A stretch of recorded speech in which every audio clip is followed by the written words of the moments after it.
नमस्कार मेरे प्यारे विद्यार्थियों, मैं हूं प्रवीण बंसल और हम पढ़ रहे हैं कक्षा 12वीं अर्थशास्त्र अध्याय 3 उत्पादन एवं लागत।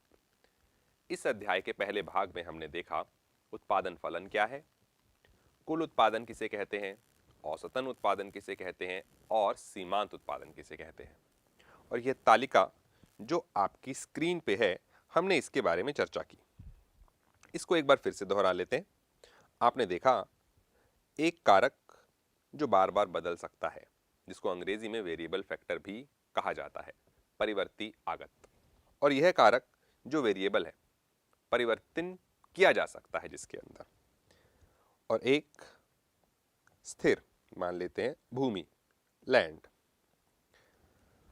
जैसे जैसे इसके साथ कारक जोड़े जा रहे हैं, कौन से, कच्चा माल या श्रमिक इत्यादि, आपके उत्पादन में वृद्धि होती जा रही है। शून्य से 10, एक श्रमिक के लगने से 10, दोनों श्रमिकों के लगने से 24, तीनों श्रमिकों के लगने से 40। इसे कहा गया कुल उत्पादन। परंतु एक से जो हमें बढ़ोतरी मिली वह कहलाया सीमांत उत्पादन। मतलब एक मजदूर ने आपको 10 इकाइयां बनाकर दी और दोनों मजदूरों ने मिला के आपको 24 इकाइयां बनाकर दी। तो दूसरे के आने से जो बढ़ोतरी आपके कुल उत्पादन में हुई उसे कहा गया सीमांत उत्पादन। अब जैसे तीसरे के आने के बाद कुल उत्पादन हुआ 40, परंतु 2 से था वह 24, तो बढ़ोतरी 16 इकाइयों की हुई और इसे कहा गया सीमांत उत्पादन। तो कुछ इस तरह हम अर्थशास्त्र में सीमांत शब्द के इतने सारे उदाहरणों को देख चुके। अध्याय 2 में भी आपने उपभोक्ता के रूप में इसको सीखा था। तो देखिए, पिछले भाग में हमने देखा कि एक कारक जो स्थिर है और एक कारक जो परिवर्तनशील है, इन दोनों को मिला के अल्पकाल में उत्पादन किया जाता है। तो बहुत सारे कारखानों में, फैक्ट्रियों में इसको देखा गया और एक नियम की घोषणा करी गई और उस नियम का नाम रखा गया रासमान सीमांत उत्पाद नियम। समझते हैं इस नियम के बारे में। यह कहता है कि अगर हम किसी आगत के प्रयोग में वृद्धि करते हैं जब अन्य आगत स्थिर हो, मतलब किसी आगत के प्रयोग में वृद्धि, जैसे कि ये कारक, अगर मैं इसको मजदूर कहूं, तालिका में देखिए इसमें वृद्धि हो रही है, 0, 1, 2, 3, 4, 5, 6, यह वृद्धि हो रही है। फिर से पढ़िए, किसी आगत के प्रयोग में वृद्धि करते हैं, हमने इसमें वृद्धि करी, जबकि अन्य आगत स्थिर है, भूमि, मशीन स्थिर है, वह 1 इकाई लग रही थी और 1 ही इकाई लगती चली जा रही है, यह आगत स्थिर है। नियम कहता है तो एक समय के बाद ऐसी स्थिति आएगी कि प्राप्त होने वाला अतिरिक्त आगत में गिरावट आने लगेगी। कहता है कि आप यदि किसी एक स्थिर कारक के साथ परिवर्तित आगतों को बदलते जाएं, मतलब वेरिएबल फैक्टर को बढ़ाते जाएं, और अगर आप ऐसा करते जाएं तो एक समय ऐसा आएगा कि ये जो सीमांत उत्पाद है वो गिरने लगेगा। पहले वह बढ़ेगा, फिर वह घटेगा और फिर एक समय ऐसा भी आ सकता है कि वह माइनस हो जाए। देखिए कैसे। कुछ हद तक रासमन सीमांत उत्पाद नियम की संकल्पना परिवर्ती अनुपातों के नियम से संबंधित है। यह कहता है कि सीमांत उत्पाद का कारक आगत प्रारंभ में प्रयोग के साथ बढ़ता स्तर है। अब फिर से देखिए, प्रारंभ में प्रयोग के साथ बढ़ता हुआ स्तर है। जब आगत के प्रयोग का स्तर निम्न हो, परंतु प्रयोग के एक नियत स्तर पर पहुंचने के उपरांत इसमें गिरावट आनी प्रारंभ हो ही जाएगी। आप समझिए, इसको तालिका से समझिए। पहले कारक को जब हमने स्थिर कारक के साथ जोड़ा तो हमें 10 इकाइयां मिली। फिर सीमांत उत्पाद 10 ही कहलाएगा, क्योंकि शून्य पे आपको शून्य उत्पादन मिल रहा था और एक कारक को जोड़ने से आपको 10 इकाइयां मिली। तो सीमांत उत्पाद कितना हुआ? 10। अब आपने दूसरे श्रमिक को लगाया, कुल उत्पादन हो गया 24। 10 से आप कहां पहुंच गए? 24 पे। तो सीमांत उत्पाद कितना हुआ? 14। 10 से 24 पे आना अर्थात 14 इकाइयों की बढ़ोतरी होना। 14 इकाइयों की बढ़ोतरी होना। अभी देखिए, सीमांत उत्पाद बढ़ रहा है। जैसा कि नियम के बारे में बताया गया कि प्रारंभ में प्रयोग के साथ बढ़ता स्तर है, मतलब शुरुआत में सीमांत उत्पाद बढ़ रहा है, इसका मतलब शुरुआत में यह बढ़ता हुआ नजर आएगा। फिर इसके बाद आप देखते हैं चौथे श्रमिक के आने से सीमांत उत्पाद घट रहा है। तो फिर कहता है जब आगत के प्रयोग का स्तर निम्न हो परंतु प्रयोग के एक नियत स्तर पर पहुंचने के उपरांत इसमें गिरावट आने लगती है। अब देखिए, चौथे श्रमिक के आने से आपका सीमांत उत्पाद घटने लगा है। जो 10 हुआ, फिर 6 हुआ, जो 1 हो गया। ऐसा क्यों होता है? ऐसा इसलिए होता है कि यह जो आपका स्थिर कारक है, इसकी एक कैपेसिटी है, इसकी एक अधिकतम सीमा है और इसके ऊपर एक हद तक ही श्रमिक काम कर सकते हैं। और जैसे जैसे इस पे श्रमिकों का बोझ बढ़ेगा, इसकी उत्पादन क्षमता कम होगी। इसलिए यह नियम कहता है कि आप एक स्थिर कारक के साथ जैसे जैसे वेरिएबल फैक्टर जोड़ते जाएंगे, आपको शुरुआती दिनों में या शुरुआती स्तर पे यह तेजी से बढ़ता हुआ दिखेगा और जैसे जैसे इसकी सीमा कम होती जाएगी, आपका उत्पादन कम होता जाएगा। और यह अल्पकाल के लिए है। अल्पकाल के लिए क्यों? क्योंकि आप देख सकते हैं कि हमने यहां भूमि को कभी भी नहीं बदला। एक कारक स्थिर और बाकी सभी कारक परिवर्तित। तो इसे कहते हैं नियम। किसका? ह्रासमान सीमांत उत्पाद नियम। तो आप इस तरह के नियम के प्रश्न अपनी परीक्षाओं में आमतौर पे देखते ही देखते हैं। मैं फिर से इस नियम को दोहराना चाहूंगा कि शुरुआत में जो सीमांत उत्पाद बढ़ेगा वह तेजी से बढ़ेगा और उसके बाद वह गिरना शुरू हो जाता है। जैसे कि हम लोगों ने देखा कि शुरुआत में कुल उत्पाद बढ़ रहा है, सीमांत उत्पाद भी बढ़ रहा है। तो आप इन सभी उत्पादों को अगर ग्राफ में दिखाएं तो इनकी आकृतियां किस तरह की बनेगी, हमें यह देखना है। तो चलिए पहले तालिका को फिर से एक बार समझ लेते हैं और इनकी आकृतियों के बारे में फिर चर्चा कर लेते हैं। आप अगर तालिका में कुल उत्पाद को देखें तो शुरुआत में वह 10 से 24, 24 से 40, 40 से 50 और फिर 50 से 56 और 57। क्या आप यहां यह देख पा रहे हैं कि शुरुआत में उत्पादन बहुत तेजी से बढ़ रहा है और उसमें तेजी से बढ़ने के बाद बढ़ोतरी में थोड़ी सी गिरावट होती है। जैसे कि 0 से 10 होना, 10 से 24 होना और 24 से 40 होना बहुत ही तेजी से बढ़ना है। और जैसे कि मैंने आपको बताया, यह सब किसी एक स्थिर आगत के साथ जोड़े जा रहे हैं, फिक्स फैक्टर के साथ जोड़े जा रहे हैं और उस फिक्स फैक्टर की एक सीमा है। जैसे जैसे आप इस पे श्रमिकों का बोझ बढ़ाते चले जा रहे हैं, बढ़ोतरी की दर कुछ कम हो रही है। अब आप यहां से देखिए, 40 से 50 के बाद जो बढ़ोतरी हुई वह कम तेजी से हो रही है। तो यह इसलिए बताया जा रहा है कि आप इसका ग्राफ बनाते हुए इसकी आकृति को इसी तालिका के हिसाब से सोचें और देखें। फिर बात करते हैं सीमांत उत्पाद की। आप सीमांत उत्पाद में देखते हैं कि ये 10 से 14 से 16 पर आया, मतलब पहले बढ़ोतरी हुई, हर श्रमिक जैसे जैसे स्थिर आगत के साथ जुड़ रहा है, स्थिर कारक के साथ जुड़ रहा है, आपको ज्यादा से ज्यादा उत्पादन करके दे रहा है। परंतु वह स्थिर कारक एक सीमा तक इसको सह पाता है, और जैसे ही श्रमिकों का बोझ इस स्थिर कारक के ऊपर बढ़ने लगता है तो उससे मिलने वाला उत्पादन पहले जितना नहीं रहता।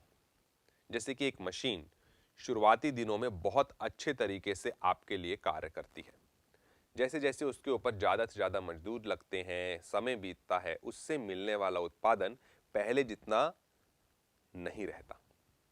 तो वही इस नियम का कहना है, और इसी के हिसाब से इसकी आकृति भी बनेगी। 10 से 14 होना, 14 से 16 होना, हर श्रमिक आपको ज्यादा से ज्यादा उत्पादन करके दे रहा है। समय बीत चुका है, श्रमिकों की अधिकतम सीमा पहुंच चुकी है, अब मिलने वाला उत्पादन पहले जितना नहीं रहेगा। तो आप शायद इनकी आकृतियों के बारे में समझ चुके हैं। देखिए, कुल उत्पाद जैसे कि हमने देखा, शुरुआत में तेजी से बढ़ना और उसके बाद बढ़ना, लेकिन कम तेजी से। इस कारण इसकी आकृति ऐसी दिखाई देती है। और यहां कारक 1 और यहां आउटपुट निर्गत। कारक 1 मतलब जो परिवर्तित कारक है, जो वेरिएबल है, जो बार बार बदलता रहेगा। स्थिर कारक को आप किसी भी एक्सिस पे नहीं दिखा रहे हैं, इसलिए कुल उत्पाद की जो आकृति है वो कुछ इस तरीके से बनाई गई है। तेजी से बढ़ना और उसके बाद कम तेजी से बढ़ना। यह है कुल उत्पाद का रेखा चित्र, ग्राफ। देखते हैं सीमांत उत्पाद कैसा दिखता है। जैसे कि हमने अभी अभी देखा कि सीमांत उत्पाद पहले बढ़ता है और उसके बाद गिरता है। सीमांत उत्पाद पहले बढ़ता है और उसके बाद गिरता है। हमने इसको तालिका में देखा कि पहले हर श्रमिक आपको, पहला श्रमिक बढ़ोतरी करता है 10 इकाइयों से, फिर 14 इकाइयों से, फिर 16 इकाइयों से। इसलिए यह ग्राफ, यह रेखा चित्र आपको ऊपर बढ़ता हुआ दिख रहा है। परंतु उसके बाद सीमांत उत्पाद गिरने लगा। हर श्रमिक कुछ इकाइयां बनाएगा तो सही, परंतु उतनी नहीं जितनी पहले के श्रमिकों ने बनाई। क्योंकि जो आपका स्थिर कारक है उसकी क्षमता खत्म होने लगी है। पुरानी मशीन उतनी इकाइयां नहीं बनाएगी जितनी पहले की इकाइयां बना रही थी। इस कारण यह गिरने लगता है, और यह हुआ सीमांत उत्पाद का रेखा चित्र। अब बात करेंगे औसत उत्पाद के रेखा चित्र की। आप देखिए, जब जब आपका हर श्रमिक ज्यादा से ज्यादा उत्पादन कर रहा था, एक श्रमिक आया, उसने 10 इकाइयों का उत्पादन किया, दूसरे श्रमिक ने 14 इकाइयों का उत्पादन किया, तीसरे ने 16 इकाइयों का उत्पादन किया, तो बड़ी जाहिर सी बात है आपका औसत उत्पादन भी बढ़ेगा। देखिए, औसत उत्पादन का फॉर्मूला था कुल उत्पादन को भाग करना है परिवर्तित कारक से। आप देखिए, एक ने 10 बनाए तो औसत 10 आया। अब देखिए, दोनों श्रमिकों ने 24 इकाइयों का उत्पादन किया तो औसत आया 12। आप समझ रहे हैं औसत 12 क्यों आया? क्योंकि दूसरे श्रमिक ने पहले वाले से भी ज्यादा उत्पादन किया, इसलिए औसत बढ़ा। परंतु औसत 14 से बड़ा नहीं है। दूसरे ने 14 इकाइयों को बनाया, इस कारण औसत बढ़ा। परंतु औसत निकालते हुए आपकी पुरानी और नई दोनों श्रमिकों के उत्पादनों को जोड़ना है, तभी तो वह 24 बना। और 24 का 2 श्रमिकों से भाग करने के बाद जो औसत आया वह आया 12।